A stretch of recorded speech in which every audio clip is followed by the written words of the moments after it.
Hey, what's up, everybody? We are live for the Smackdown post-show. It's Wrestling Uncensored. Tonight, Big E suffers an injury. We have a new match set for Wrestlemania, and we're watching AEW Rampage. Let's get Johnny in here. Let's get this show started.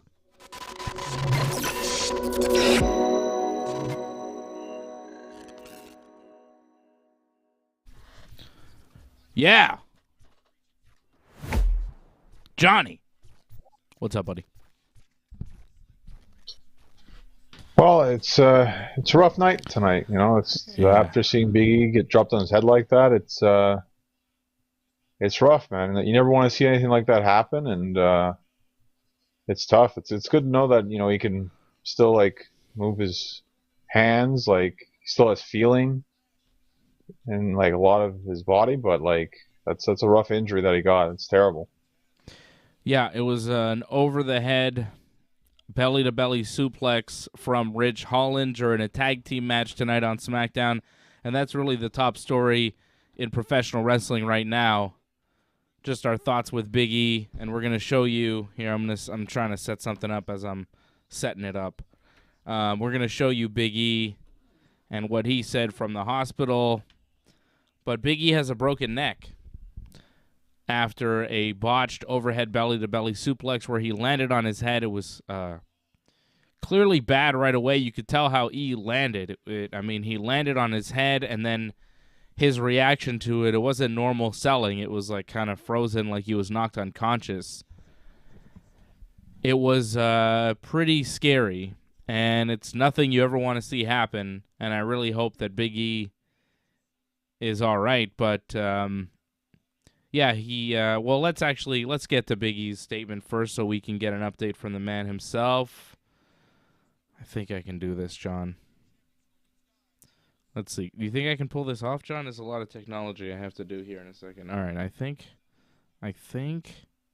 maybe I have it. Here we go. So there's Big E from the hospital. Let's hear from the man himself. No? Maybe not. There we go. I can't thank all of you beautiful people enough for all of your concern and your messages. It's very heartwarming. I can move all my digits. You see that? That's nice. That's always a good thing. Strength feels fine, but unfortunately, right now, they tell me my neck is broken. So there's that. But once again, thank you, everybody. I'm going to be all right. I'll be good. Don't worry. Go to sleep. Don't worry about old me. But for real, thank you. And I appreciate all of you. For real. So there he is, Big E, former champion, of course, one of the top guys in the WWE. Broken neck after that botched suplex from Ridge Holland. And I'm not going to sit here and pile on Ridge Holland, even though it was his fault. But there's a part of me that feels... What? You don't think it was his fault? Yeah. It was his fault. No, it was his fault, but it wasn't intentional. It's not like he meant to do it. That's it. It's not intentional. He didn't mean to do it. And now he's going to be known as the guy who broke Big E's neck. You know? Like, now he's that guy. Like, there's no doubt in anybody's mind whose fault that was. It was Ridge Holland not executing that suplex properly, which caused the injury on Big E. And it's a severe injury. Thankfully, not life-threatening, but those things could be career-ending. I don't know. You know, I mean, he could have been paralyzed tonight. It could have been a serious, serious injury. And it was. It was a broken neck. The guy's not wrestling at WrestleMania now. The guy's not going to wrestle for at least a year, if ever again. And yes, it was Ridge Holland's fault, but, you know, it sucks for Ridge Holland, too. He didn't intend to do that.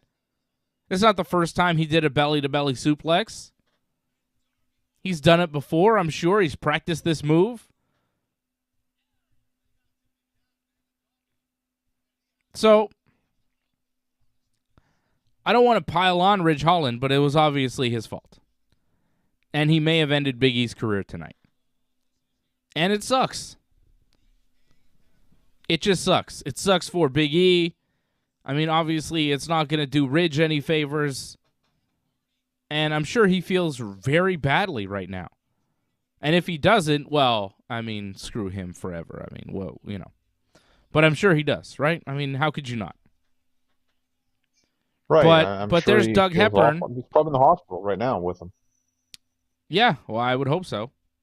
There's Doug Hepburn who says, you know, will they work it like Owen 316, I just broke your neck, which was a T-shirt that they put out briefly, I think for a day.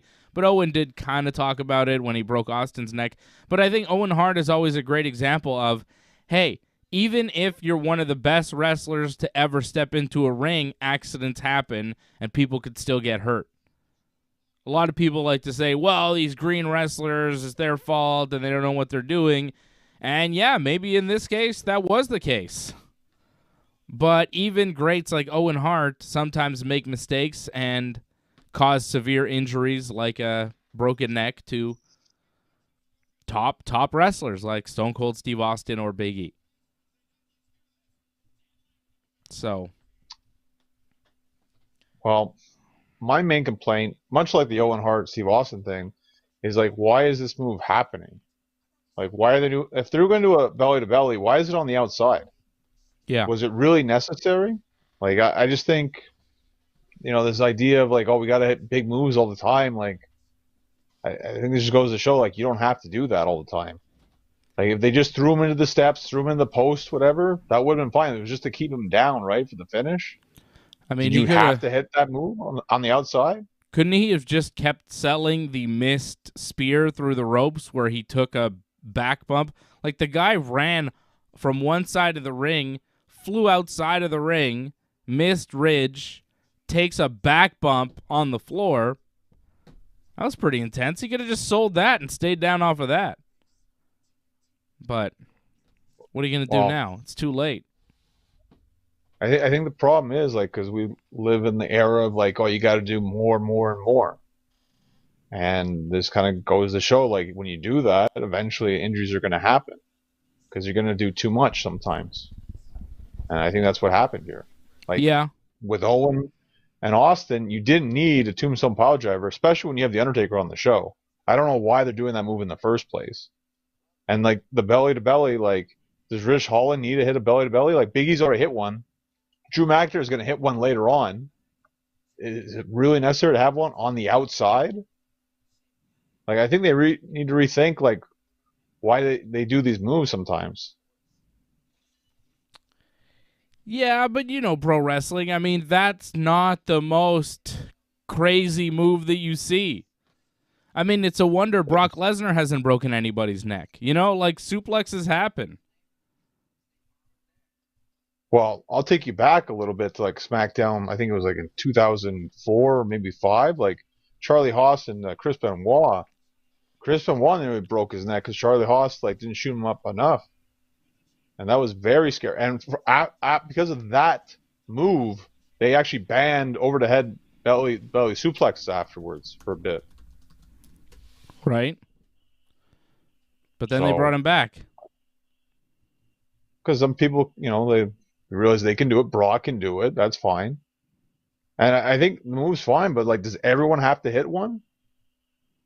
Like, again, we already have 2 or 3 other people already on the show doing it. I think suplexes are dangerous, and, you know, they're a part of wrestling, and usually it's fine. But, yeah, a lot of the impact is on the head and neck, and it can go wrong very easily.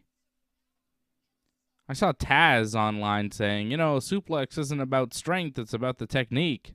And I'm like, didn't you break Sabu's neck with a suplex?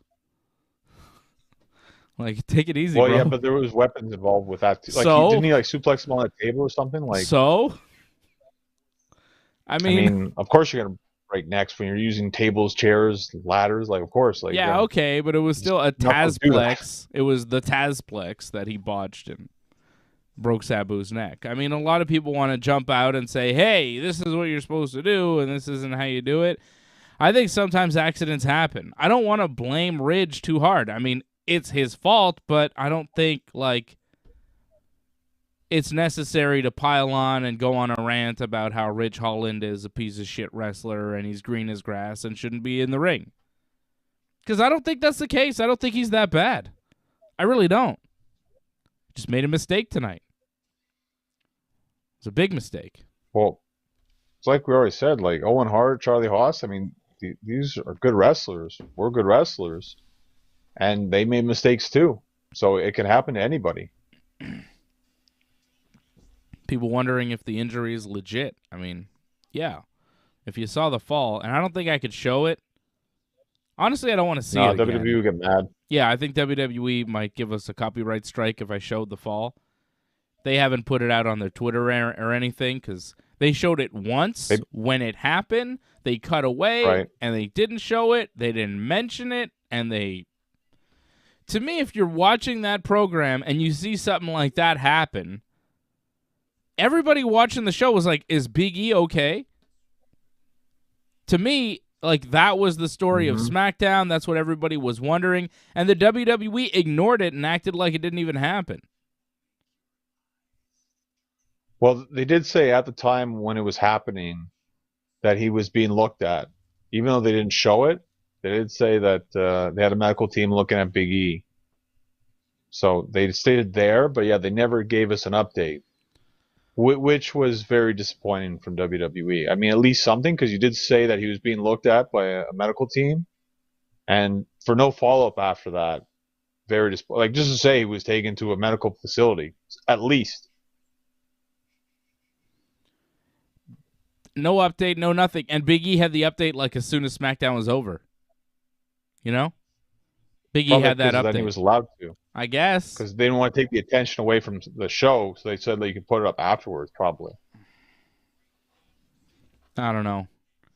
I was a little disappointed with how WWE handled it because, you know, whatever else you're doing, the Sami Zayn Ricochet match or the Ronda Rousey Charlotte Flair brawl.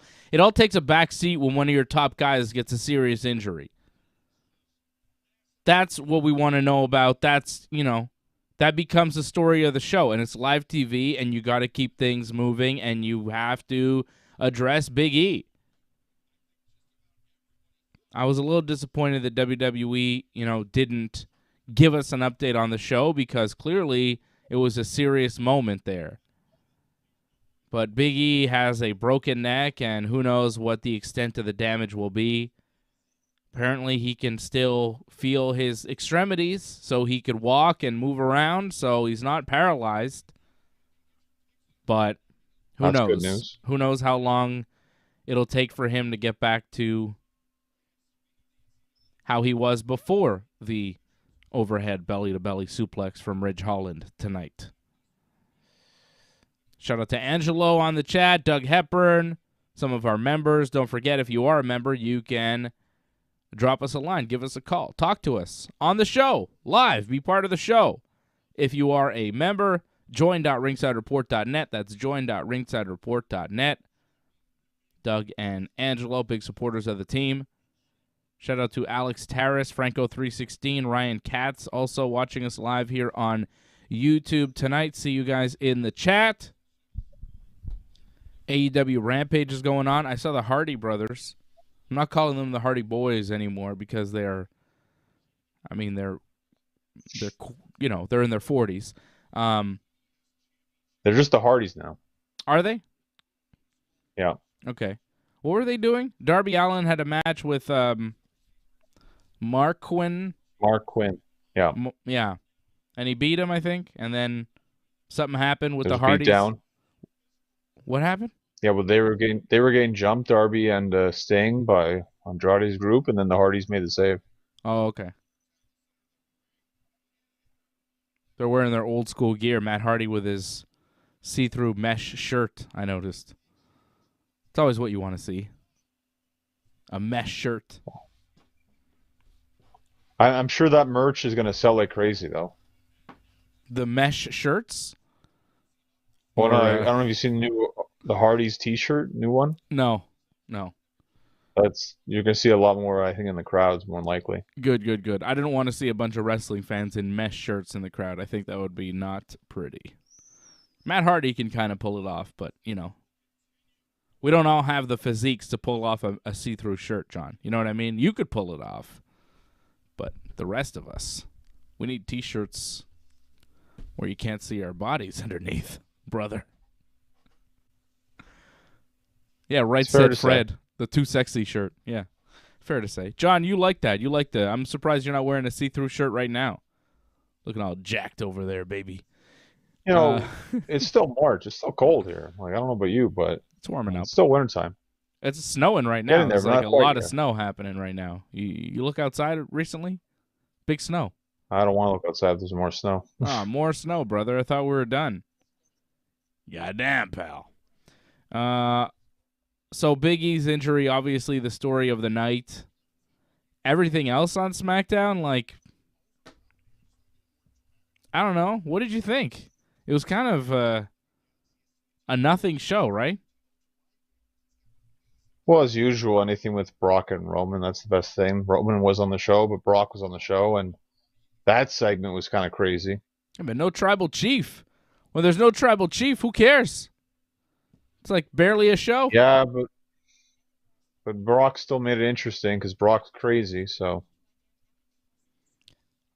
I was shocked by what Brock did. You were?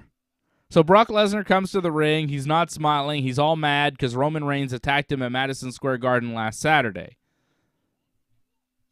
Saturday, Roman beat up Brock. Last Sunday, Roman was in Laval, and I saw Roman, the tribal chief, live. Brock wasn't there, though. And then Brock is like, Roman, you did something bad. You messed me up. And he's like showing a scar on his face. But you can't see the scar at all because the shadow of his cowboy hat is covering the scar. So you don't know what Brock's pointing at. You assume it's a scar, but you can't see anything. Take off your hat, Brock. Let me see what the hell's going on there. Huh? He does later. Yeah, but He's trying to point out the scar, and like no one could see it. Yeah, No. he didn't realize that, obviously. Well, no, but I mean, don't they rehearse these things? Somebody's not going to tell him, Brock, like, I doubt it. hey, Brock, maybe take the hat off when you're doing the promo. No! Okay. Well, it's not really going to work. Who cares? All right, Brock. Sorry for talking to you. So Brock is mad, and he says he's out for blood tonight, and he doesn't care about the WWE title, and then he tosses the title at Pat McAfee, which was kind of shocking, because at first I thought he may have tossed it into the crowd, but he didn't. Me too. Yeah, right? That would have been great. Throw the belt in the crowd. Fuck it. Somebody's got the actual belt. That's a souvenir, brother. Damn. I should do that. People go crazy. Do that too. Like, just to throw the title like it's nothing. Like, I can't, like, this isn't the first time Brock's done this, but to do that again, like, that was very shocking. It's John Cena. I couldn't really tell what I know. was being shown right there. He's in a hefty bag commercial. He's selling garbage bags now, John Cena. He's everywhere, this guy. Sorry, I got distracted by the champ. The champ is here! Making money. Yeah, so Brock tossed the belt. It was pretty cool. And then he calls out Roman Reigns, and Paul Heyman comes out, and he's like, hey, Brock, calm down. Let's all relax here. Roman's not here tonight. And Brock's like, well, if Roman's not here, who's going to protect you, Paul Heyman? And then Heyman's like, huh? And Brock starts to leave the ring, so Heyman runs away, and Brock chases after him. And there's some security guards there, and Brock easily tosses like 4 security guards around. He kind of double goozled a couple of them, which I thought was cool. Just grabbing them by the neck. That was great. Yeah.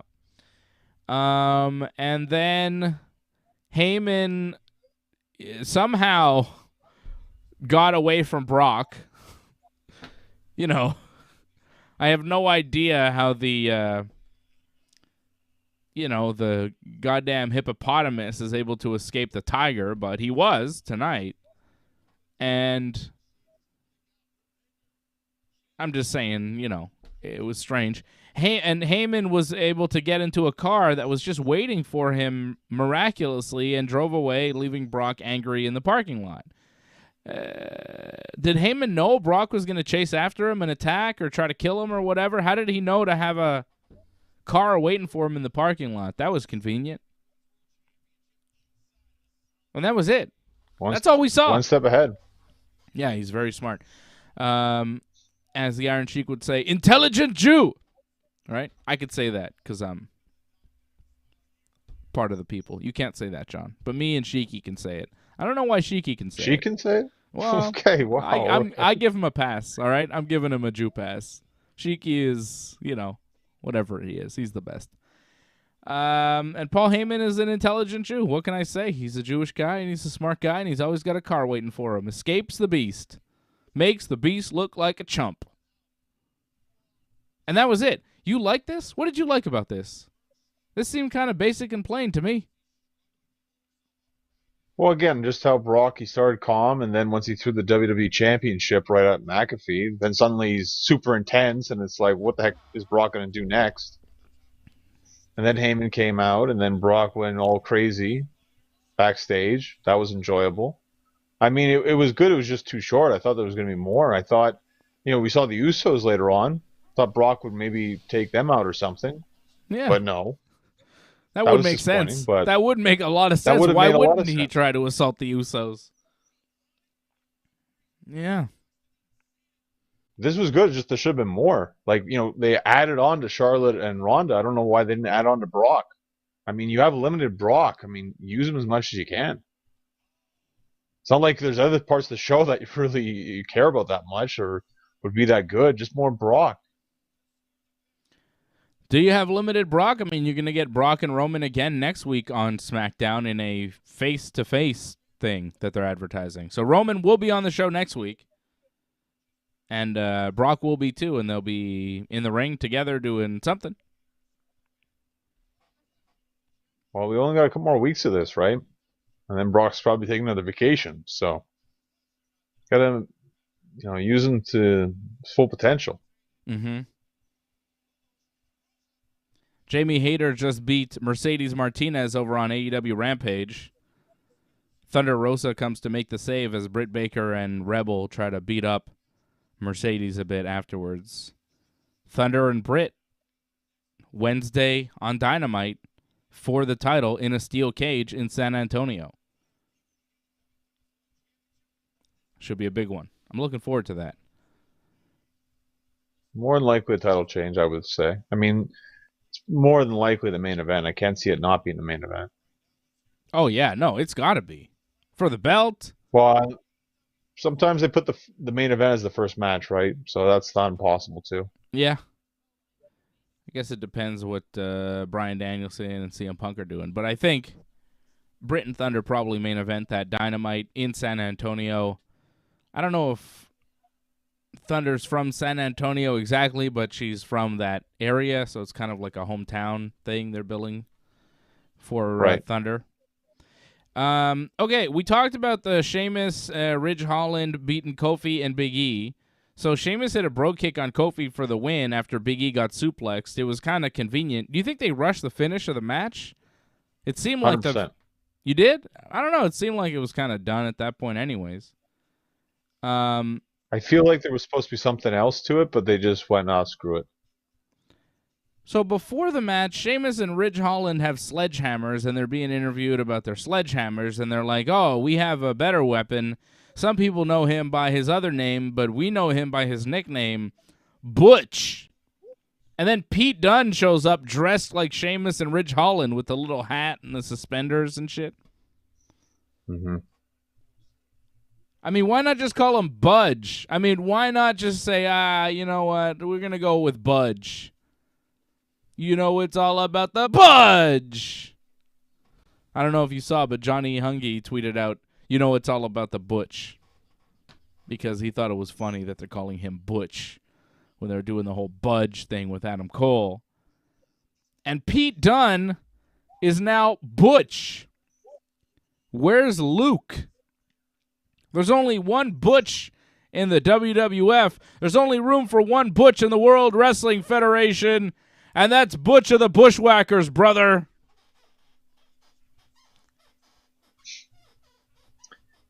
Come on. Give me a hungy. Ah. Hey, Cousin Luke. Oh, Cousin Butch. Ah. I was going to say you interviewed him, but no, you interviewed Cousin Luke. Cousin Luke. I interviewed Cousin Luke of the Bushwhackers. Never Butch. Yeah, so he's Butch of the Bushwhackers now. What?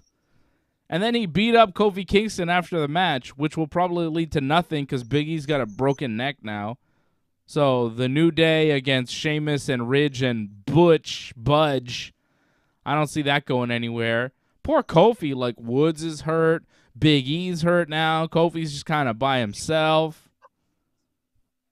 God damn, pal. What a mess. Butch? They changed Pete Dunne's name to Butch? That's how they debut him on SmackDown? Well, you know him as Pete Dunne. Instead of firing him, we're going to use him as Sheamus and Ridge Holland's buddy, Butch. At least now they could just get rid of Ridge Holland and replace him with Pete Dunne, and Sheamus could have a better sidekick. They could do that. As punishment for breaking Big E's neck, just disappear Ridge. And then it's all about the Butch. Maybe you could change Sheamus's name to Luke and just say, fuck it, new Bushwhackers. Well, I don't know about you, but to me it just feels like they set this up because they want to do a six-man, I think, at WrestleMania. Because I think Xavier was probably coming back for WrestleMania. Oh, great. And they wanted to do a six-man, but that's not going to happen now, sadly. Yeah. So I don't know what's going to happen. Maybe it'll just be Kofi against one of them, Sheamus, possibly. I don't know. Budge. I don't know. To me, I'd have Sheamus wrestle, but something. I don't know. It's all screwed up now. Yeah, well, last week at the house show, I saw Big E wrestle Ridge Holland, and Sheamus accompanied him. I was like, why? Belly's there? I don't remember any, to be honest. I do remember Ridge Holland looking gigantic, though. Like, the guy is super jacked. You'd think he'd be strong enough to pull it off, but doesn't quite have the Yeah, but Big technique. E's not exactly small. Like, No, Big E's a huge guy. But Ridge was kind of picking him up, and he didn't seem to have a problem with it at the house show. I did see them work a one-on-one match, like, on Sunday. But Sheamus came out first, and then Ridge came out, and the fans seemed disappointed that it wasn't Sheamus wrestling. It was Ridge. I was disappointed, too. he should be, yeah. Sheamus is the guy that you want to see. Like, Yeah. But now, I don't know. I don't know what they do for WrestleMania. Maybe they do nothing. I mean, you need somebody for the Andre the Giant Battle Royal, right? You need bodies in that if you're actually doing it. Or maybe they're doing it on the SmackDown before. I don't know. thing is, I think there's only like, what, 7 matches so far for WrestleMania? Mhm. I mean, you kind of need at least 10 to 12 matches a night, no? So that 6-man would have made a lot of sense. 10 to 12 matches a night? Ugh. Well, it's crazy. Like, I mean, really, when you think about it, WrestleMania sort of starts at 1 in the afternoon because NXT is going to be on, right, on Saturday? Is it? That's what they announced. Yeah, NXT, not the takeover, with like Stand and Deliver or something, I think it's called. It's going to be at 1 p.m. on Saturday. In the afternoon. Yeah. They expect us to watch that show. Is that in an arena somewhere? I imagine. Wow. So they expect people to watch a show in the afternoon and then also watch their like 6-hour Mania at night and then another one the next day? No, thank you. I mean, it pretty much is wrestling all day that day, pretty much Saturday. Yeah, I don't have to do that. I could go outside and smell the roses or wash my hair or, anything else. Anything else other than watching NXT. The only thing I want to watch in NXT is Braun Breaker, who just lost the belt, and that Nikita something. She seems like she might be a star. Have you seen this Nikita Lion? I saw the picture of her doing that pin on the face thing, like her butt in the on face. Person's face. Yeah, she seems Which I'm like not a fan of too, by the way. It's way too much. It's done way too much in wrestling where people do that all the time, and it's. Mm-hmm. I don't know. If I'm taking that, I wouldn't be too happy about it. There's buzz though. It's kinda People are talking disrespectful. about her. People are talking about Nikita Lion. She's like, I mean, I could see why. She's got an interesting look about her, She has some cool moves and MMA styles. There's something there. Star potential. I saw her debut match. It was, basic, but seemed like she's got something. Well, maybe about to check out the NXT show on April 2nd, possibly now. Nah, you're good. You don't need to. You don't really need to. Just watch a clip on YouTube or something later. It's fine. So Jinder, Shanky, Corbin, and Moss are beating up the Viking Raiders as Drew McIntyre watches from the ring. And then all the bad guys run out, and Drew beats them all up except Corbin, who just kind of watches. And then eventually the heels gang up on Drew and beat him up a bit. And then Drew fights them off. Corbin leaves, and Drew hits a Claymore on Shanky. This was, I think, supposed to be Drew and the Raiders against Moss, Jinder, and Shanky, maybe? I don't know. No, they said Corbin, Jinder, and Moss. Okay. That's what was supposed to happen. Well, whatever. Nothing really happened. Corbin just kind of acted scared and didn't touch Drew while Drew interacted with all the other heels and beat them up, and they're building that match for Mania and whatever. Ronda Rousey cut an in-ring promo. I mean, is there anything you want to say about that, John? About any of that? I couldn't tell who they were beating up at first. I was like, who are these bad guys attacking? There's a lot of bad guys, and I'm like, is that Shanky? Who are the rest of these guys? I don't know. It's kind of a mess. Any comments on this pointless segment? Just, how disappointed I am that the Viking Raiders, like in, 2-3 weeks, they take another beat down before a match. Really makes them look like they're chumps. They're supposed to be this big, tough tag team, and they get jumped like 2 times within like 3 weeks. Yeah. Pretty bad. And they get jumped by like the jabroniest of jabronis, right? It's like Jinder, Shanky, Madcap Moss. You know what I mean? Like they're such jabronis. Doesn't make them look tough. Good point.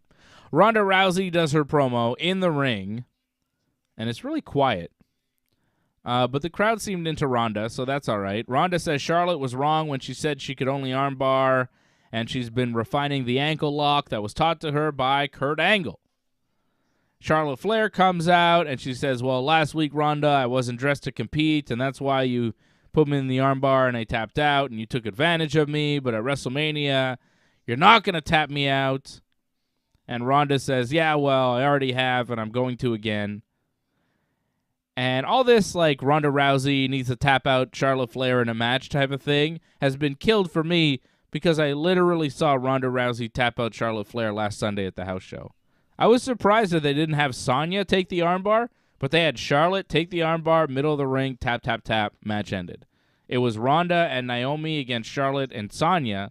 I guess it wasn't a one-on-one, so it's not technically the same, but they had a match, and Charlotte tapped out to Ronda's armbar. I saw it 6 days ago. 5 days ago. However many days ago. It was on Sunday. You saw it at some point, yeah. It happened within the past week. All right? And it actually happened. So I don't think at WrestleMania, because Charlotte said guaranteed she's not going to be tapping out WrestleMania. I don't think she will be tapping out. But I think she is losing, though. I think she probably taps. I think she taps. Charlotte said, oh, I'm going to make you tap out at WrestleMania, Ronda. And Ronda's like, yeah, why don't you try to make me tap out right now? And Charlotte decides not to. And Ronda says, yeah, I'm going to make you tap on the grandest stage of them all. And that was the end of the little promo there. It was, I thought the brawl was good that they did at the end of the show. But this promo I didn't think was that great. Ronda's promos are odd. It's like she's talking to the TV audience, but not really to the audience at large, like in the arena. Like, she doesn't speak loud enough on that mic. She doesn't have like a promo voice. She's just like, Charlotte, you were wrong when you said that I couldn't do this. I'm gonna do this, and there's not much emotion there either. It's not great. I think there's a reason why Ronda's still wrestling and didn't transition to movies and TV. Like, I think there was a thought at one point that Ronda Rousey might transition into acting, but I think maybe not, I think she's more effective in the ring when she's doing the physical stuff than she is on the mic when she's doing the talking sports entertainment type stuff. This promo didn't really work for me. She needs more emotion.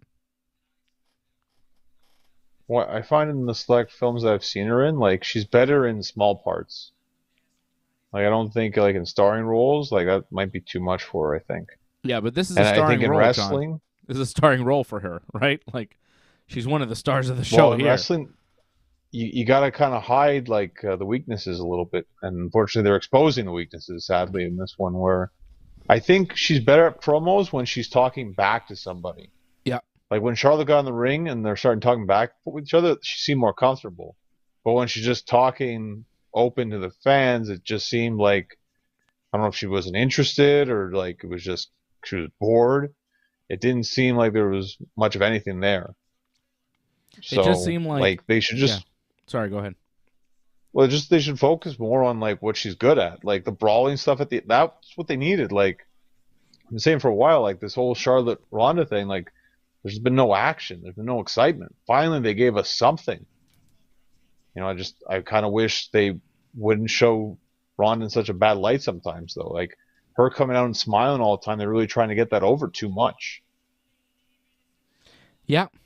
And when they give her those, smiling, I think it's working because the crowd just, they react to that. They're like, oh, she's being nice. And when the crowd, you see her going up to the fans and, smiling and talking to them, like it in the arena, it makes you feel good. It's like, oh, that's nice. I think that works, honestly. I think the smiling and the going up to the fans and the kids, I think that works, and that endears Ronda to the audience because she's this badass who's also really nice, and she's got a kid at home, and she's nice to the kids, and she's nice.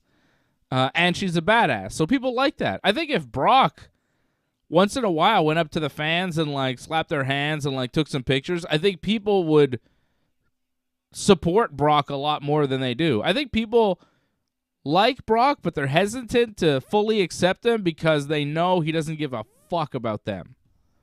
Like Brock, I don't know anybody who's like a diehard Brock Lesnar fan who like supports Brock in everything he does. I know people that like Brock that think he's cool, but it's not like Charlotte Flair fans or Sasha Banks fans or, CM Punk fans or Bryan Danielson fans. Like, there's a sense with a lot of wrestlers that they care about the fans. With Brock, there is none of that. And with Ronda, they felt like there was a resentment of the fans. But now that she's smiling and she's embracing the fans and taking pictures and kissing babies, I think it's honestly working. I think it was a smart move by Vince to tell her to do that. I think it's working for her. She's getting love as a babyface. What's not working is this scripted stuff that she's given to say by herself in monologue format in the ring. She's obviously not comfortable doing that. It didn't work tonight. But when she's fighting, she's comfortable fighting. She's a fighter. She's comfortable doing that. The main event thing was really good with Charlotte. I like that brawl. Ricochet wrestles Sami Zayn, and then when the match ends, we cut to the parking lot. Ronda and Charlotte are fighting. Ronda tossed a guy at Charlotte, knocked Charlotte down. He kept brawling. Charlotte suplexed Ronda on the hood of a car and then was like pulling at Ronda's face with her nails, like in Ronda's mouth. It looked vicious. Just kind of yanking at Ronda's face. Huh? Like, it seemed like there was a jump cut. I don't know if you noticed. Like, at one point, got in a hole, and then at one point she's, like, ripping on her face, like, in a different position almost. I don't know if you noticed there was a bit of a jump cut. Like, I don't know if maybe it was just the way it was edited on Smackdown, the way I saw it. Like, maybe there was, like, a glitch in the TV, whatever, but it seemed like there was just an edit. Oh, I didn't notice that. Maybe it was pre-taped. I mean, it would make sense, right? I didn't notice the edit, but I'd have to go back and watch again to see what you're talking about. But I thought it worked out really well. Charlotte kind of slammed Ronda's head on the car, and Ronda dropped, and Charlotte left. Ronda's all beat up as SmackDown ends. I thought it was really good. They brought the intensity. It felt like they were throwing some real shots at each other. Ronda was really tossing Charlotte around. And in the end, Charlotte looked strong. Charlotte won the fight. And she stands tall, which I think you really need because not many people right now are believing in Charlotte Flair to beat Ronda Rousey. You need to put Charlotte over in a lot of these instances going into the pay-per-view to give Charlotte a chance to make you believe that she's got a shot in hell at beating Ronda because I think most people think, yeah, well, Ronda's just going to run through her like she runs through everybody else. Even though it is Charlotte Flair, you kind of forget because, like, well, this is Ronda's big return match. She just won the Rumble for this match at Mania. You kind of figure Ronda's just going to smash through Charlotte. You need to give fans a reason to believe in Charlotte a bit. You know what I mean? It's for the match, right? You got to build the match. You got to build Charlotte a bit now. So I thought they did a good job in doing that at the end of the show tonight. It was good. No, I agree. Like, again, they needed some sort of action, something more than just the usual that we've got week in, week out with them, and they finally gave us a bit more. I mean, that was a good step in the right direction. Hopefully this continues. Like, it's not just this, because I fear that this is as good as it gets, and if that's the case, and it still kind of sucks overall in the end, they still need to do more. They need to maybe step it up a bit more. I think you need to have Ronda in the figure eight in trouble. I think you need to have Charlotte apply that figure eight on TV, make Ronda look like she's in trouble. Like, maybe in a situation where Ronda doesn't tap out, but she's, hurt and she manages to escape, but put Ronda in some danger where Charlotte applies her submission hold and Ronda maybe doesn't tap, but Charlotte puts her in the figure eight and Ronda's like selling, manages to drag herself out of the ring, falls out of the ring, breaks the hold, sells her legs and back.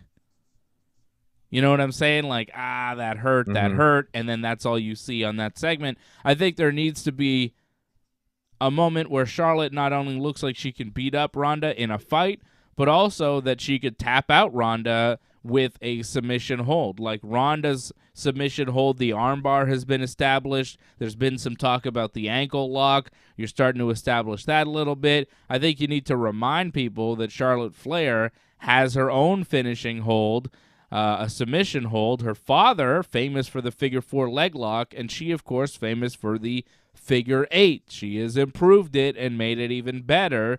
So Charlotte needs to, I think they need to remind the audience that Charlotte is a submission wrestler as well, that she's got a killer submission hold that even the great Ronda Rousey is susceptible to, and if Charlotte puts that figure eight on, Ronda may tap out. Like if Charlotte's saying, I'm going to tap you out at Mania, and you're like, that's not happening, what a joke.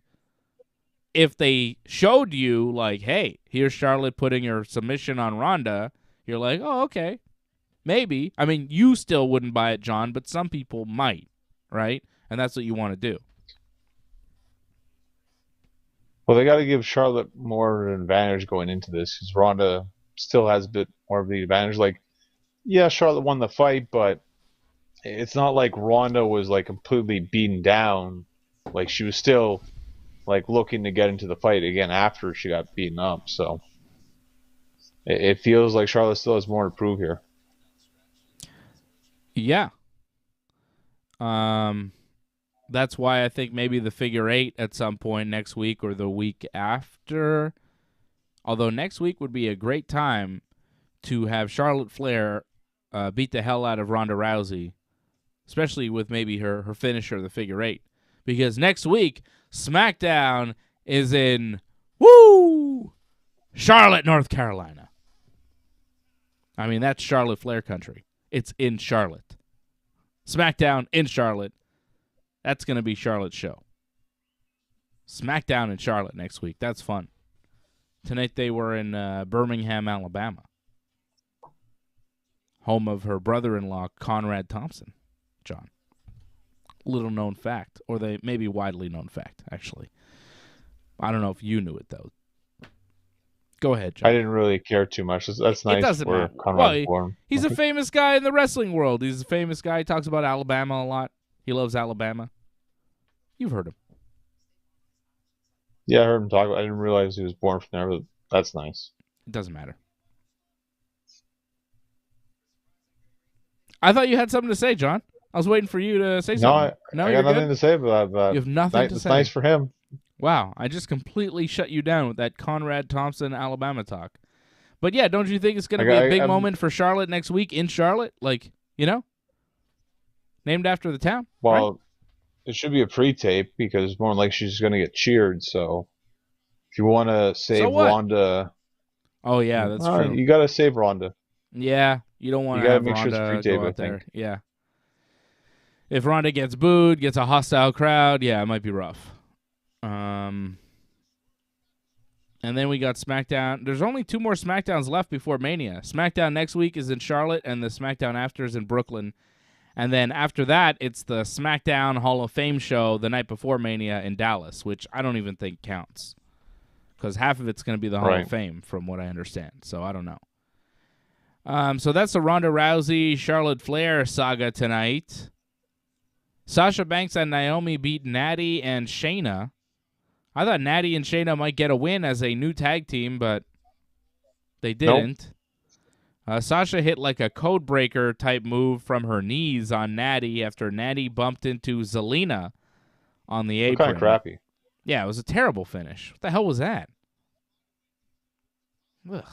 They didn't have anything else, I guess. Like, just a bad finish. Couldn't she do it standing, that code breaker? She has to do it from her knees?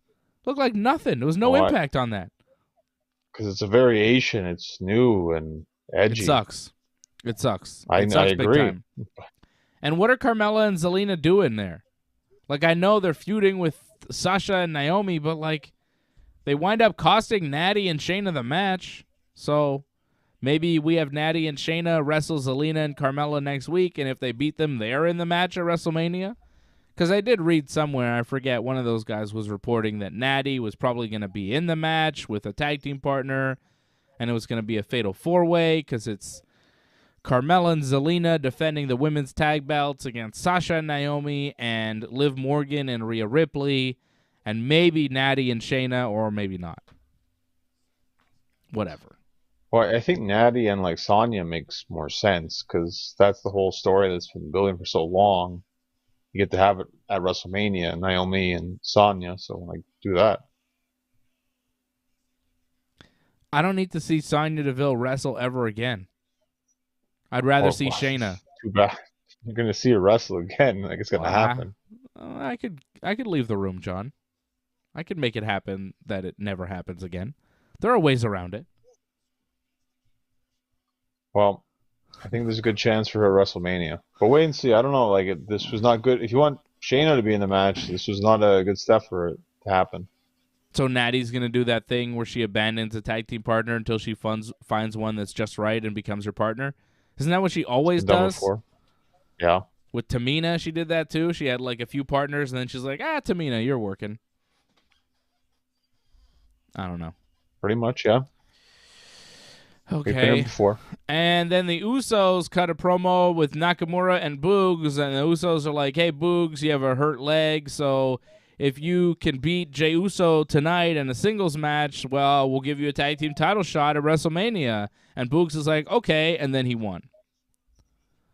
Boogs beat Jey Uso. Too. Yeah, he squashed him. He did like 10 gorilla presses, just pressing him over his head, doing all sorts of ridiculous power moves. The guy's strong. He's not much of a wrestler, but he is really strong. Has a good look. I can go far.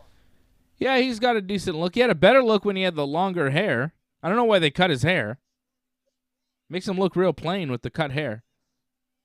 Yeah, but I think he looked too much like Elias, and I think they want to make him different from that, so. They haven't fired Elias yet. He's still under contract, eh? That's weird.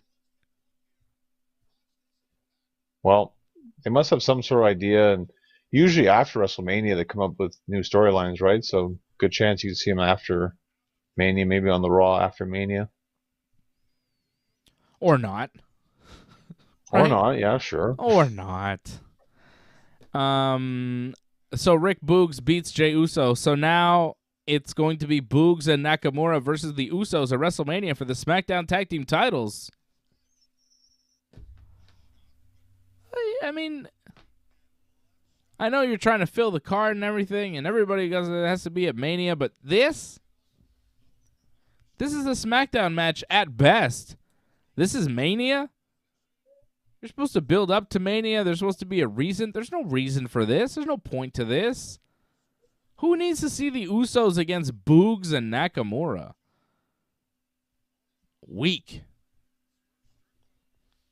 Well, I think the problem here is just the fact there's really no other teams for them to face. In terms of like face tag teams, they've already beat the New Day so many times over, and they just recently beat the Viking Raiders. So there's really no other teams for them. Yeah, but that's what it comes down to. I know, but they've been the tag team champions for so long. You would think the WWE could come up with a plan like 3 months ago. Like, okay, what do we do with the Usos? They're going to be the tag champs. Like, let's come up with something for them. The fact that this is just slapped together and it's the best they could do, it's disappointing, man. They've been champions for a while. It's not like, oh, we got to do something. Somebody got hurt. They've had time to plan this, and it's not just that they've been champions for a while, but they're Roman's guys. And there's so much emphasis put on Roman that you could build something off, Roman. Like, there should be a spin-off match of Brock Lesnar, like somebody associated with Brock in some way to go up against the Usos. But Brock is just this lone wolf with no friends, so, but like Shelton and Cedric would have made sense because Shelton's got a history with Brock, but, it's just disappointing because they have so much with Roman, and the Usos are right there, and you would think, hey, give the Usos something too. Play off the Roman story, do a spin-off match with the Usos against some other guys. But they don't have that, And it's just the Usos against Boogs and Nakamura because, well, we got nothing else. These are the guys that are left.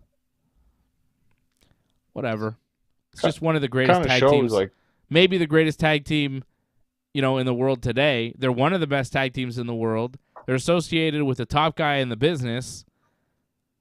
They're one of the greatest tag teams WWE's ever had. They're tag team champions, been tag team champions all year for months and months now. And they do nothing with them. Yeah. Well, I just find the tag division isn't that strong, and they're doing the unification for the world titles. Maybe they should also do that for the tag team titles.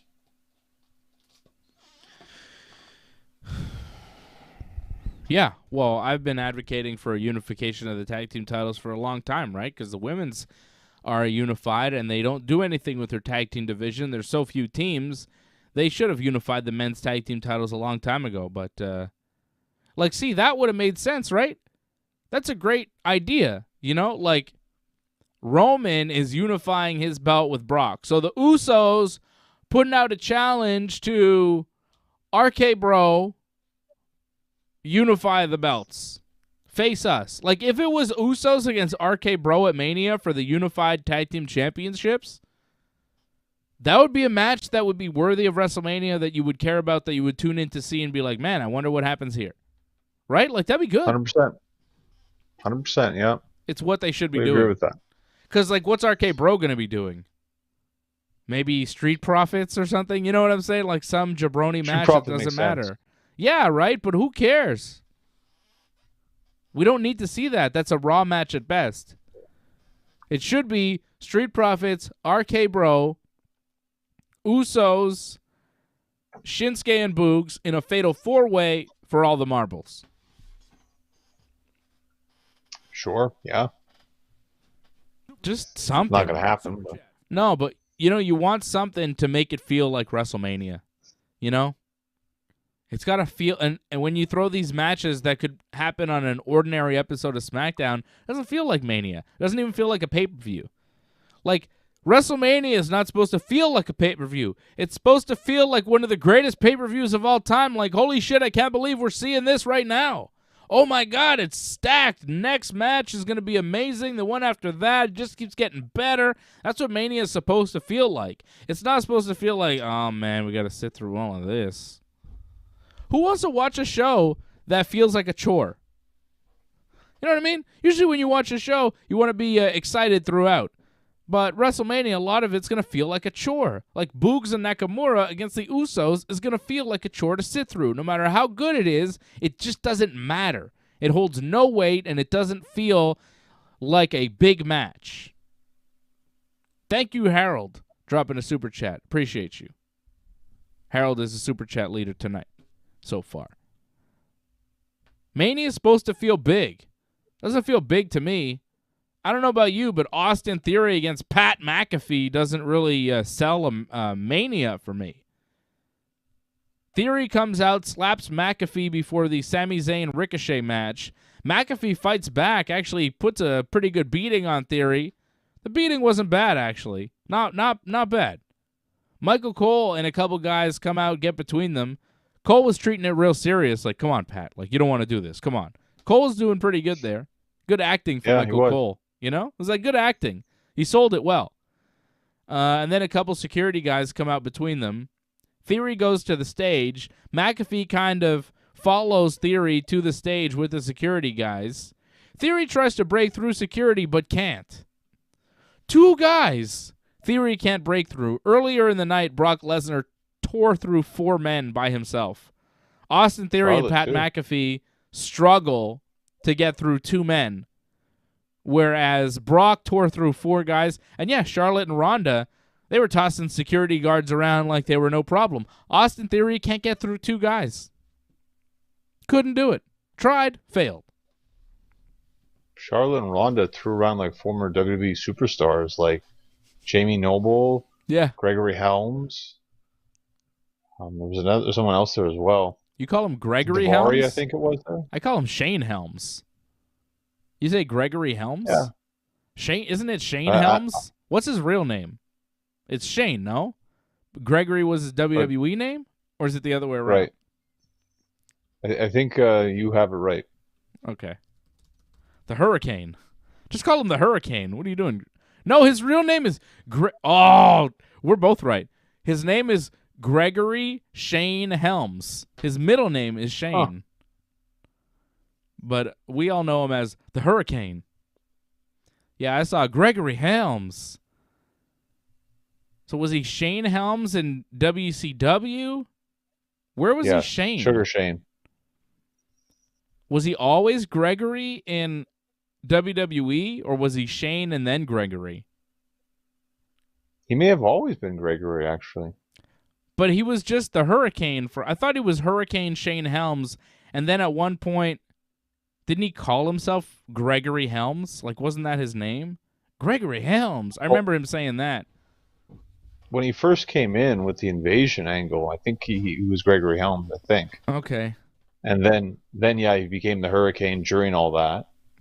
And then once he turned heel and took the Hurricane mask off, then he was just Gregory Helms. Nice little Gregory Helms history lesson here. Gregory Helms. Yeah, well, I just thought it was interesting that you called him Gregory Helms. And I'm like, he's Shane Helms to me. But I guess, in wrestling, you never know what you might call somebody. Like, people call him William Regal. I'm like, Steve Regal. It's Lord Steven. It just kind of depends where you and how you come to know these people. He's the Hurricane. Hurricane got tossed around by Ronda and Charlotte, and I like Ronda punching Jamie Noble in the face. That was funny. This one's for Nydia. Bam.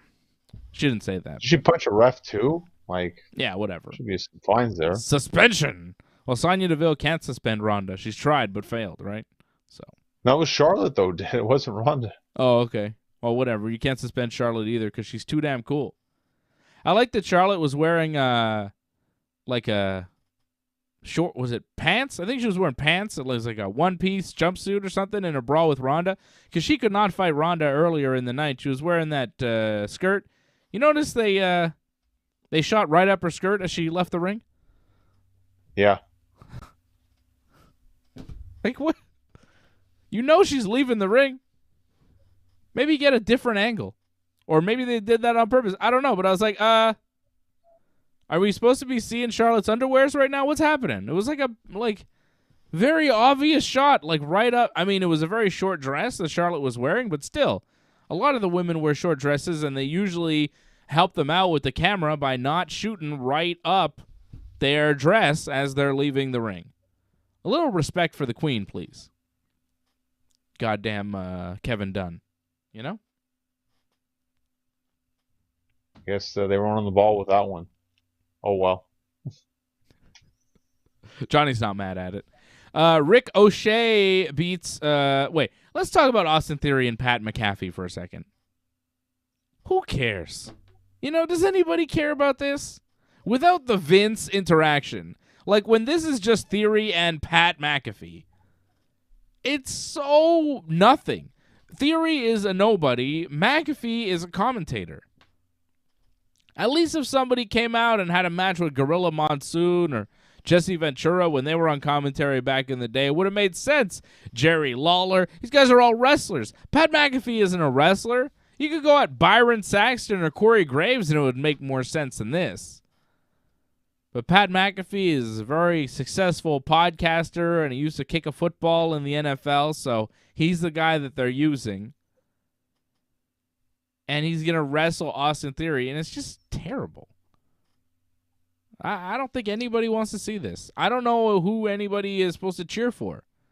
McAfee? Theory? I don't know who I'm supposed to cheer for. I see him actually wrestle again, and honestly, out of all the celebrity matches, this is probably going to be the best one that we see, I think, at WrestleMania. Okay, well, we have a few, right? Do you count Stone Cold Steve Austin and Kevin Owens as a celebrity match? I mean, it's not really a match. It's going to be a segment, right? It's going to be a fight, brother. I think they're going to brawl. Something. It's going to be like a fight sequence, they're describing it as. Talking, too, of course. Talking and then some fighting. Well, Miz is going to team with Logan Paul to take on the Mysterios. That'll probably be awful. Johnny Knoxville versus Sami Zayn, and then Pat McAfee versus Austin Theory. Quite a few celebrity matches here. Ricochet beat Sami Zayn tonight via pinfall after the 6:30 splash to retain the Intercontinental title. Decent match. May have been match of the night on a night where we didn't have a lot of good matches. Didn't have a lot of matches, period. Like, there wasn't a lot of anything that happened tonight. I mean, I thought they had a better match last week, but by default, they win this week, match of the night, because there wasn't anything else really to compete. And Johnny Knoxville and Sami Zayn are continuing their feud. Ricochet's the new Intercontinental Champion, but he's just kind of there. He's got nothing for WrestleMania right now. Sami Zayn, he's feuding with Johnny Knoxville, and Johnny Knoxville put Sami Zayn's phone number, apparently Sami Zayn's phone number, on an airplane banner and had it fly across Los Angeles or something. And people were on TMZ. Huh? Like, he showed on TMZ that he did that. Right. And apparently Sami Zayn was getting phone calls on probably a burner phone. You know what I mean? Like, they probably bought a phone, and they're like, here, Sami, this is going to be the phone that we're going to put the number out for. And then they did this, and I don't know. I don't know what we're supposed to think about this. Is this supposed to be funny, or like it's just like, okay, it's more fake shit with Sami Zayn and Johnny Knoxville? Who cares? Well, yeah, to you and me, it's not a big deal. I think to most people it's not a big deal, but the fact that they got TMZ talking about it, it's a big deal because it got more into the mainstream, right? Right. So it got more people talking about WrestleMania. So regardless that we think it's stupid, they got more people talking about WrestleMania, so mission accomplished. I'm cheering for Johnny Knoxville in that one, too. I hope he ruptures Sami Zayn's testicles or something in one of those matches. Those jackass guys are always rupturing testicles. Sami Zayn thinks he's tough. Let's see how tough he is with one nut. Half those jackass guys have one nut, man. Those guys do terrible things to themselves. I'm not advocating for the detesticalization of Sami Zayn. I'm just saying, I don't care about this match, and I kind of want Sami Zayn to get kicked in the balls for being the force behind this and forcing me to watch this at WrestleMania. Well, it feels like he's going to lose. That's what it seems like. And I feel like they took the title off of him because they didn't want to make Knoxville a champion. Right. Yeah, I think you're right. I think Johnny Knoxville does win because Sami Zayn's just kind of a joke wrestler, right? Well, it's just, it feels like I think they probably want Knoxville to maybe wrestle again sometime down the future, so have him go over, and then they might use him again, possibly. Who knows? He's like 50-something years old, no? I wouldn't be surprised. Like, he was in his 30s, wasn't he, when Jackass started?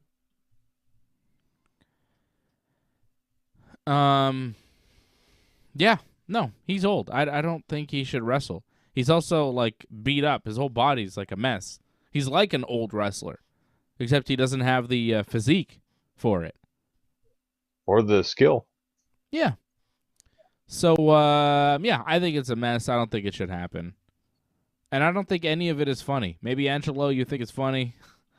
I don't know, man. I don't think it's very funny. Like, Sami Zayn saying, "Oh, stop calling me." He's got so many texts and phone calls. Like, this is not Sami Zayn's phone. This is a phone that was bought by the WWE to do this angle. This isn't Sami Zayn's real phone number. You know what I mean? Like, this is the WWE bought a phone, and Johnny Knoxville put the number out so that Sami Zayn could get the calls. Like, Sami Zayn really does have possession of the phone, probably, to put these tweets out and stuff, but that's all this is. Just a phone given to Sami Zayn. Like, his real phone that his real family and friends, they have the number for, that's not the number Johnny Knoxville put out. This is a fake phone because wrestling is fake and WWE is fake, and there's nothing about this that makes me believe or care or laugh or cry or feel any emotion. Just kind of like, ugh. Okay. Good for you, Sami. You're doing this angle. It's kind of like, whatever. It's cool for him. He gets to do the thing with Johnny Knoxville, and I guess that's what it's about, trying to get more eyes from the mainstream on WrestleMania. It's a promo match, really. It's not really a match that people want to see. It's a match to try and get more people watching the WWE, which, I'm sure WWE likes that, and good for them. As a fan, I'm just not that interested. Boring. Well, I just hope they have a good idea for this. Like, if you're gonna go ahead and have a celebrity match, make sure like you have something interesting planned for this. Because if you actually try to do a wrestling match, it's gonna be rough, I think. Doug texted the number. Yeah, I mean, sure. I wouldn't waste the charges on it. Like, it's not worth it. Well, I don't think it costs you anything for a text unless you have some sort of weird phone plan, John. You pay per sometimes text? you do. You could, yeah. It's a long distance number, yeah. What kind of weird phone plan do you have? I don't have that. I could text anybody I want. But yeah, I mean, texting the number or calling the number is kind of pointless because he'll never answer. Because it's a joke phone for the angle that they're doing for Smackdown tonight. It's, yeah. That's WrestleMania, guys. RK Bro apparently will defend the tag team titles at Mania. They still don't have an opponent, probably the Street Profits. And there's talk of Seth freaking Rollins wrestling a one-on-one match at WrestleMania. Still no opponent for him. There are rumors running around now. I mean, we'll have 3 more episodes of Raw and 3 more episodes of SmackDown technically before WrestleMania here coming up. And Raw's in Jacksonville, Florida, Monday night. And there is a rumor that Seth Rollins will be wrestling Cody Rhodes at WrestleMania, and Cody's going to show up Monday to start that program. Do you buy it? Well, I certainly believe now that it was supposed to be Shane versus Seth Rollins. It feels like that makes a lot of sense. I could see how they would have been building it up to this point. With Seth kind of like pushing, or Shane pushing Seth, like do something, and then he failed. And then Shane get on his case, and then they end up wrestling each other. I could see that going down. I thought it would be Shane versus Austin Theory. I thought Shane was going to wrestle Austin Theory this year, and That's what Shane wanted. Yeah, I've heard that was the plan. Like, Shane was going to wrestle Austin Theory, and Pat McAfee was the backup when Shane didn't work out. Shane wanted Austin Theory, but they didn't want that. They wanted him to wrestle Seth Rollins. And Shane's like, no, I don't want to do that. I want to do the Austin Theory match.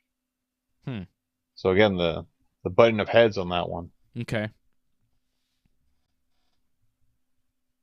So Seth Rollins now. What do we do? Is it Cody? Because there's talk that Cody hasn't even actually signed with WWE yet. There was talk recently, I think it was the Wrestling Observer, I'm not sure, but I remember seeing where they said, well, Cody was going to sign a big money deal with WWE, but then the news got out that he was leaving AEW, so WWE offered him less money because the surprise was gone, And Cody's kind of not sure that he wants to take the lesser offer from WWE. And now Cody might not go to WWE and may show up as the new showrunner for Ring of Honor or something. Like, I don't know where Cody winds up. I'm wondering. But I'm quite skeptical that he'll show up in Jacksonville on Monday night. Like, I doubt it. But I've been surprised before. I'd love to be surprised again. But to me, bringing one of these guys in from AEW like a Cody Rhodes, you might want to wait till after WrestleMania to reintroduce him to the fans. I don't know if you want him for Mania, given you only have 3 weeks to kind of build him up as a new character with some match with Seth Rollins, which doesn't even make a lot of sense. Like, there's no history there. I don't know if you build Cody up in 3 weeks for a match at Mania with Seth. And if you do, like, does it work? I feel like Cody is a guy that you would have kept for the Raw after Mania as a big debut, and then you go from there. You build him for next year's Mania. And for, whatever he's going to do over the next year. What do you think? You think we see Cody before Mania? There's a lot of rumors that Seth and Cody is in the plans, at least. Well, the way I look at it, if it's not Cody, then who is it? I feel like there's not a lot of options here for Seth. And like, it almost kind of has to be Cody, just so it gives Seth some sort of match that's kind of special for WrestleMania.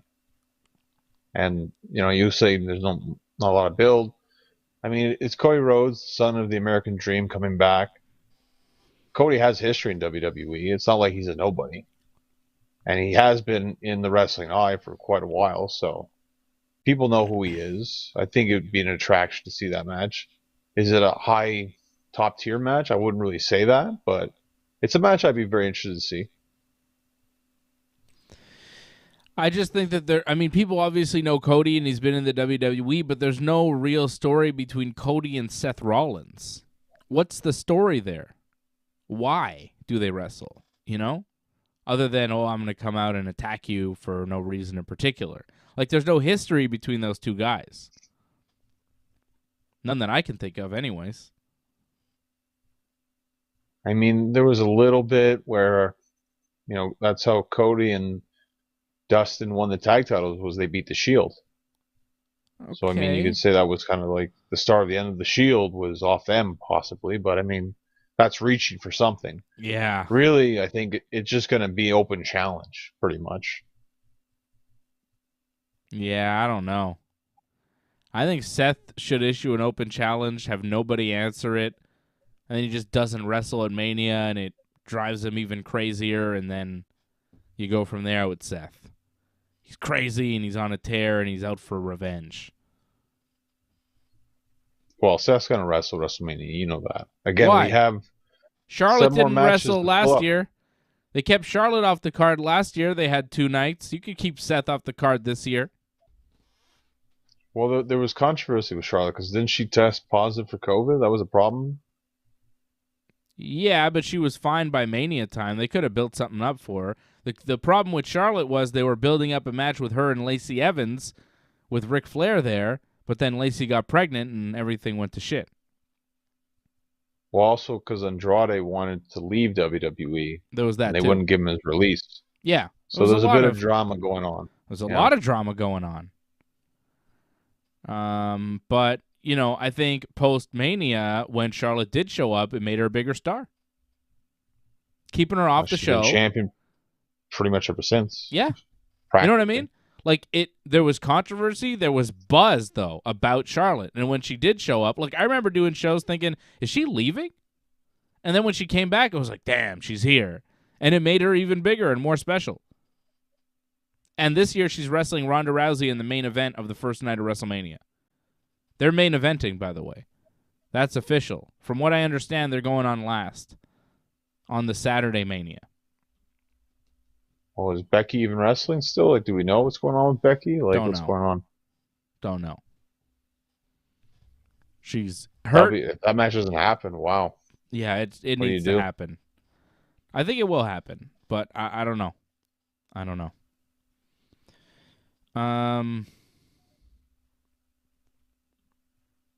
You hear what CM Punk said about Bret Hart? I caught a bit of it. Like, I think when it was happening, actually, I didn't even realize they were doing the whole post scrum thing. But that was happening, yeah. And he started talking about Bret. Yeah, it's great that he loves Bret. It's great to hear. Let's hear it. Let's hear CM Punk talk about Bret Hart. But first, did you hear that story that Dax Harwood told about Shawn Michaels?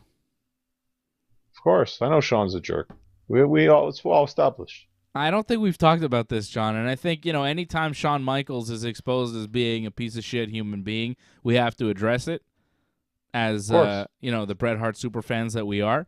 Shawn's still a piece of garbage. Dax Harwood told this story on Renee's podcast about how he'd gone through injuries, and he really spilled his heart out to Shawn Michaels, and he talked about depression and maybe not going back to wrestling and quitting the business, and Shawn one-on-one was very nice, but then this was the Raw anniversary show, some sort of super Raw special show. 25th or something? 25th, where all the NWO guys and the Clique beat up the Revival. So Shawn is being really nice to Dax Harwood, and then afterwards, when he's in front of Diesel and Razor and Pac and Hunter, of course. Triple H. Yeah. He makes fun of Dax, saying, "Oh, this guy's hurt, and he's crying his guts out to me. Ha ha ha! What a pussy!" And they all made fun of him. And I don't know if he said he that exactly. well, whatever. Okay. But like Dax took it as, "Oh, this guy. Like I thought he was nice. I thought he was, kind of. We had a moment and an understanding." And then he goes and kind of makes fun of me in front of his friends. And I just read that story, and I said, God damn, that is typical Shawn Michaels. He is still the same slimy piece of shit he has always been and always will be. You could change your attitude. You could lose all your hair.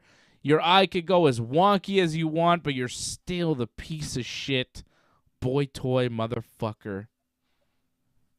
God damn, what a piece of garbage he is.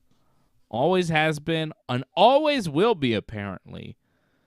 Man, great wrestler, but just like all the shit that he's done in his career, you would think that he would have learned his lesson. And I thought that he had. I thought that he was maybe, a better guy now.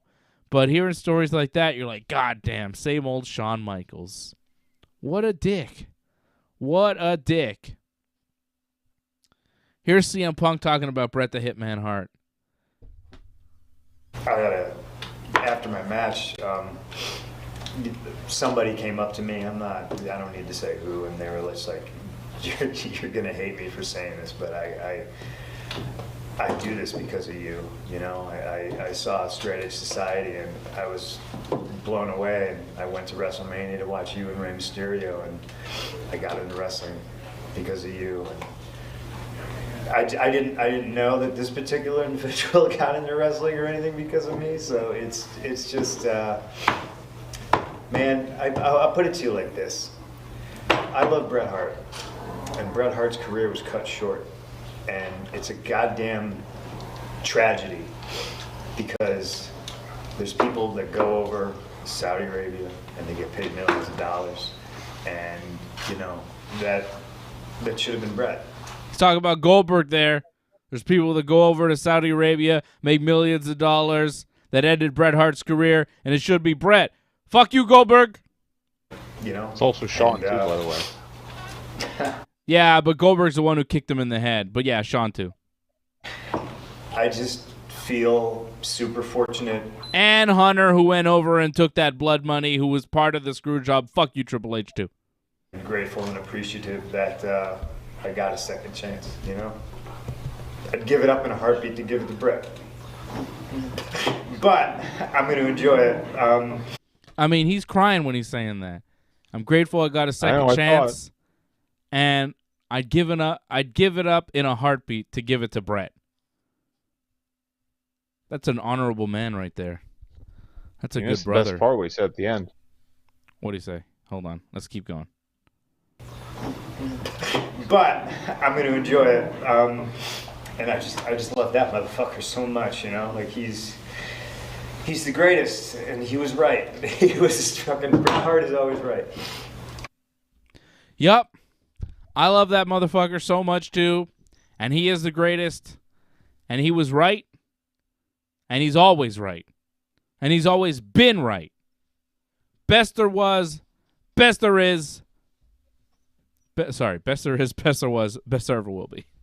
I can't botch the catchphrase here when I'm talking about Bret. Let's show some goddamn respect. This guy right here. This guy, Bret the Hitman. You can't mess with this guy. This is the number one wrestler of all time. And I love that Punk says, you know, Bret was right. Bret's always been right. It's like, fucking right. Thank you, Punk.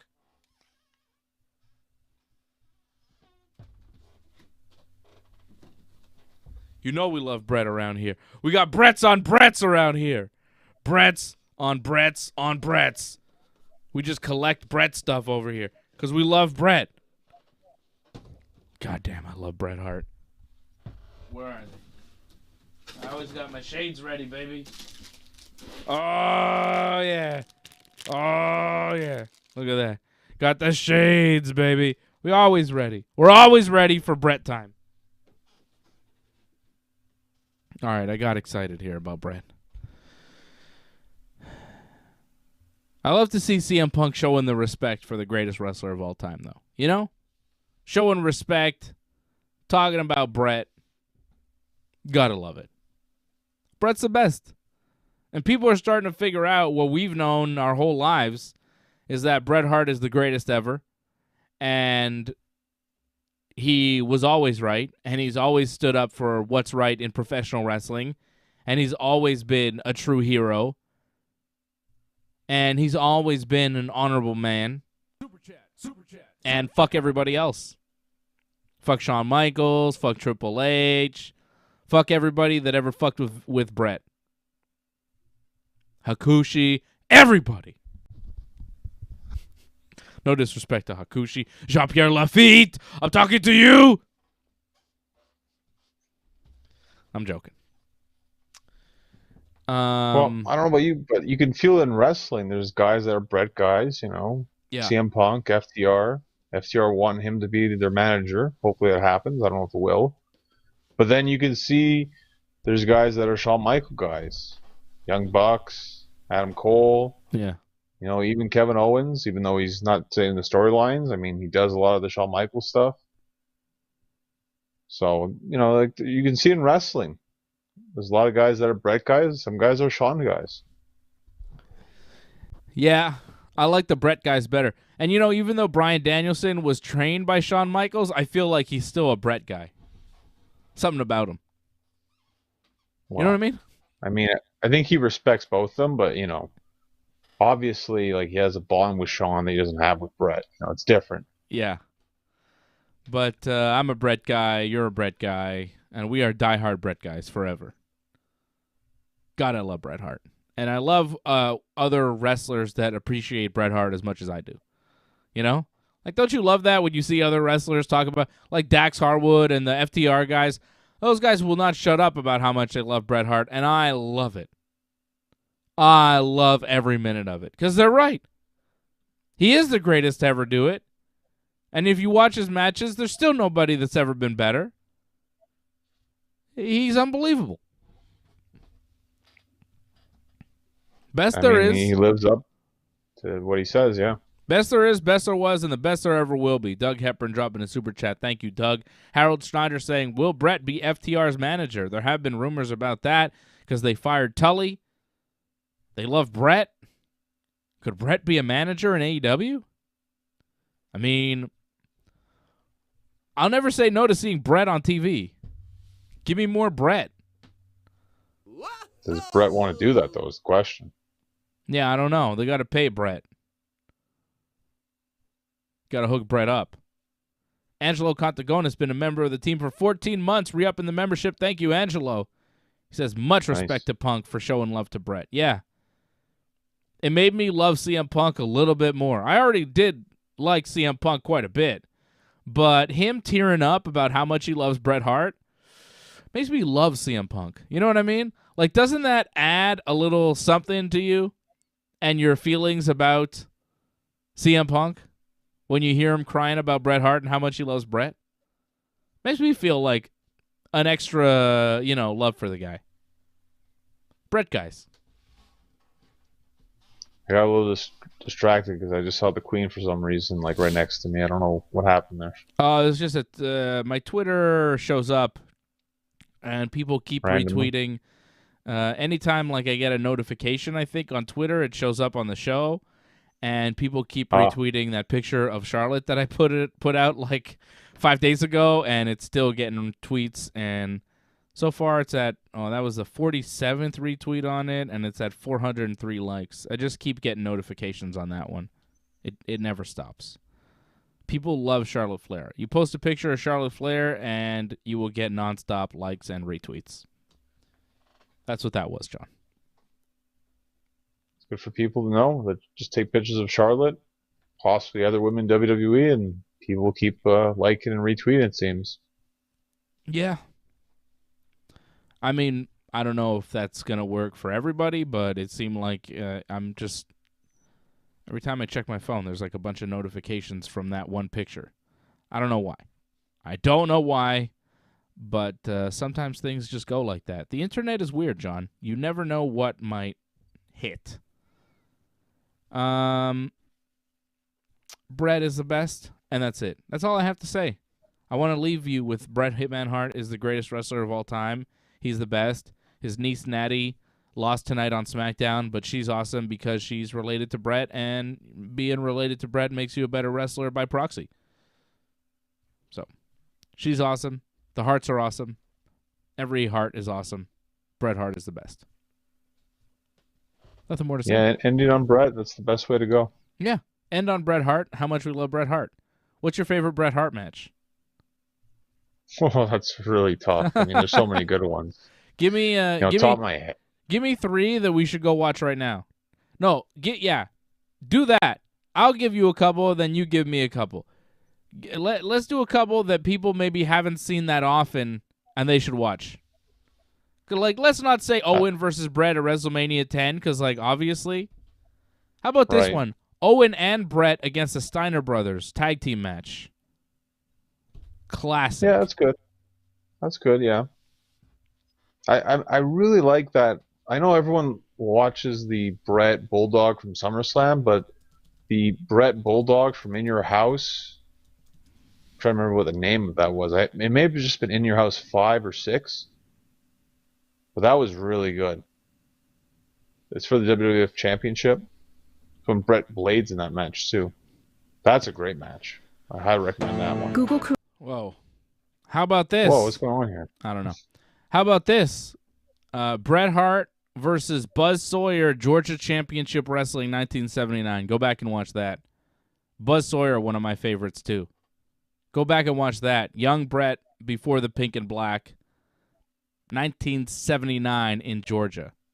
Pre-WWF Bret Hart. I like Buzz Sawyer. Bret versus Buzz from 79. All right? Couple Bret matches for you. And you know what's great about Bret matches? They're all good. You know? Yeah, it's true. They're all good. It doesn't really matter. Even Bret will say, like, his match with Backlund, I think it was WrestleMania, was it 11 or 12? Probably, like, his least favorite match, even though I think it's still the best match on that show, because that was a horrible WrestleMania. It's probably his least favorite match, though, because it's a missions match. And with Backlund, like, it didn't flow very well. Yeah, but even then, it was the best match you saw on that show. It was still pretty damn good, though. You know? Like, even matches Bret's like, it wasn't that good. Yeah, it still was pretty good, though, Bret. It still was pretty good. Because he's that damn good. Best ever. Bret. Gotta love Bret. Paul M says, Bret Savage, Saturday Night Main Event, 1987. I like it. Heard Rick Steiner. Doug says Rick Steiner is getting inducted into the Hall of Fame, but not Scott. How do you do that? How do you do that? How do you induct one Steiner but not the other? I don't know if they're going to do that. I'd be very surprised they do that. Doesn't make sense. I mean, Scott was the bigger name than Rick. Yeah, but No offense to Rick, but Scott's been banned from the company, and Rick's son is a future star. You would think, although I don't know after this week. I don't know if Rick's much of anything without Scott. I mean, come on. I mean, there was a time like in like the 80s, late 80s for WCW, but they never capitalized on Rick and his popularity at that time. No. So I just don't see it, sadly. Well, I don't think that's sad. I think that they should induct them both. Well, it'd be great if they could actually do them individually and then as a team, but I just don't think they're that strong enough. It has to be as a tag team. Maybe Scott by himself. You could Rick induct by himself? No, not Rick by himself. Rick by himself wouldn't make sense, but Scott by himself would. You could do Scott by himself easily. Right. The big bad but Rick booty never daddy. got to that level, sadly. No. Yeah, inducting Rick by himself would be like, aren't you guys forgetting something? Big Papa Pump is your hookup. Holler if you hear me.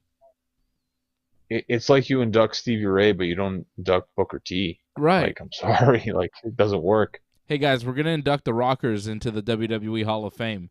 Here to accept is Marty Jannetty. Like, what? Right. You know what I'm saying? We're going to induct Edge and Christian into the Hall of Fame. Here's Edge. Where's Christian? It's like they were going to induct Jeff Hardy in the Hall of Fame without Matt. Like, yeah, but shouldn't you? I mean, I guess you could do it, but... You could with that, though. That kind of would work. You could, but still. Jeff was WWE champ, yeah. Still.